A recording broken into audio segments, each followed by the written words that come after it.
이재명 더불어민주당 대표의 구속영장이 기각됐다고 해서 범죄 혐의가 무죄라는 것은 전혀 아닙니다. 오히려 구속시키지는 않았지만 유창훈 영장 전담 부장판사의 기각 이유를 읽어보면 범죄가 있을 거라는 추측은 가능합니다. 또 이 증거인멸 우려가 있는데도 이재명 직접 하지 않았다는 취지로 구속영장을 기각한 것으로 보입니다. 자, 그런데 문제는 다른 구속영장 기각과 달리 굉장히 긴 기각 이유서가 붙여 있습니다. 이유는 뭘까요? 그만큼 온 국민이 이재명이 구속되느냐 마느냐에 촉각을 곤두세웠기 때문입니다. 물론 당장은 민주당이 이긴 것처럼 저렇게 떠들고 있습니다. 그러나 그렇지는 않습니다. 법원은 영장을 기각했지만 본건에서 본안 소송에서 무죄를 판결한 게 아니기 때문입니다. 오히려 범죄 가능성은 여러 개가 지금 지적되었습니다. 자, 그런데 문제는 이 유창훈 판사의 구속영장 기각이 맞느냐 틀리느냐 법리적인 논란이 지금 크게 일고 있습니다. 추석 민심에 단단한 역풍이 일고 있습니다. 그런데 왜 유창훈 판사의 이 영장 기각이 문제가 있느냐를 여러 사람이 비판하고 특히 검찰은 정면에서 반박하고 있습니다. 정당 대표라서 증거인멸 우려가 없다는 이런 말도 안 되는 논리. 그런데 오늘 아침 조선일보의 법조 담당 여기자 양은경 기자의 칼럼이 완전히 유 판사를 묵사발로 만들었습니다.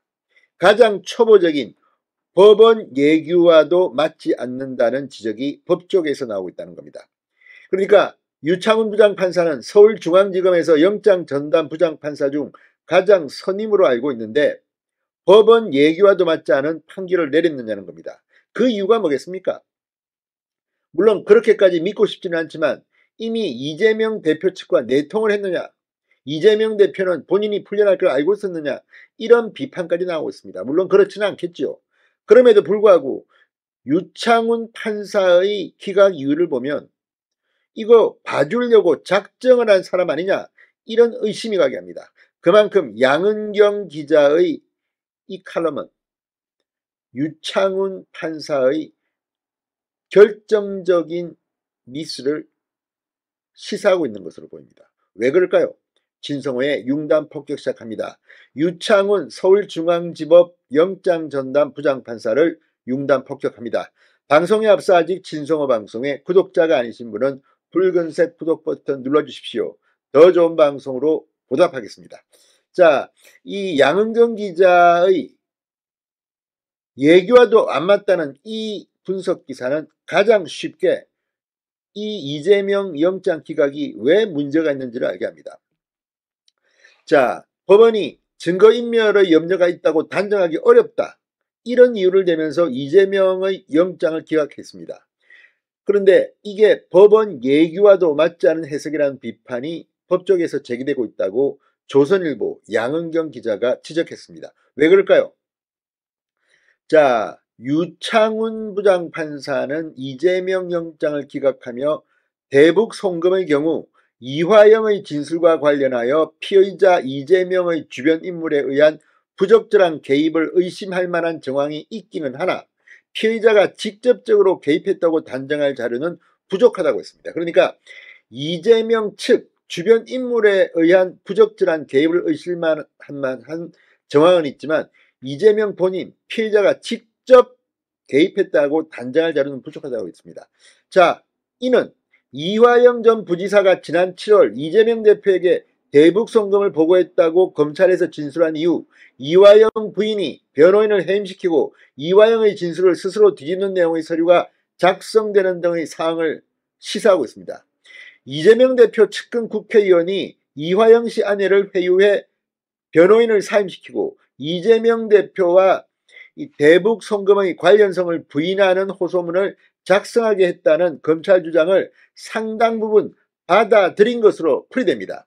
그러나 그러면서도 유 부장판사는 이재명 대표 본인이 직접 개입한 증거가 부족하다며 영장을 기각했습니다. 그런데 알고 보니 이는 법원이 체포 구속 등의 절차에 적용하는 인신구속 사무의 처리에 관한 예규와는 맞지 않는다는 지적입니다.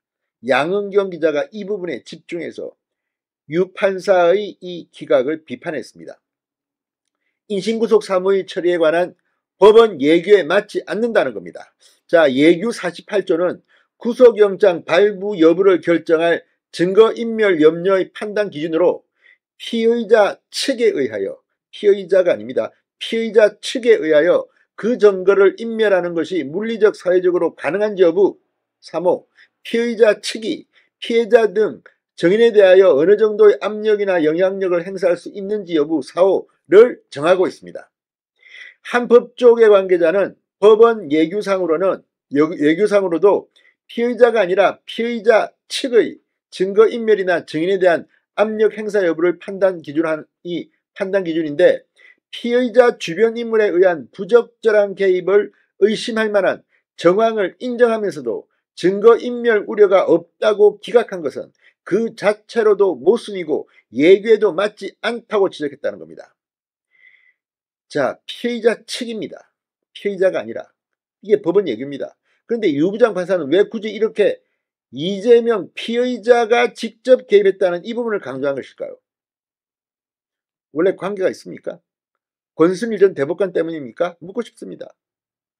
아무튼 유 부장 판사는 피의자가 정당의 현직 대표로서 공적 감시와 비판의 대상인 점 등을 감안할 때 증거인멸의 염려가 있다고 단정하기 어렵다고도 했습니다. 이런 식으로 판사가 씁니까?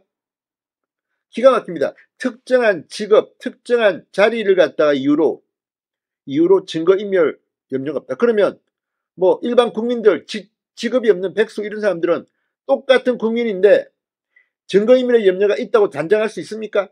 이 말도 안 되는 이런 짓거리를 지금 기각 이유서에 쓴 겁니다. 제가 볼 때는 예규에도 맞지 않습니다. 검찰은 이재명 대표가 거대 야당의 대표로서 자신의 사회적 영향력을 이용해 사건 관련자들을 회유 협박할 수 있다고 했는데 법원은 반대로 당 대표로서 증거인멸의 우려가 적다고 한 겁니다. 한 법조인은 조선일보에 영장 기각에 정치적 고려가 있었다는 것을 스스로 인정한 것이나 마찬가지의 표현이라고 했습니다. 자, 양은경 기자의 이 짧은 칼럼에 나온 지적, 서울중앙지법은 이거 한번 스크린해야 될 겁니다. 이따위 이렇게 중요한 구속영장을 발부하느냐 기각하느냐에 기로해서 유 부장 판사가 이런 식으로 이유서를 썼다?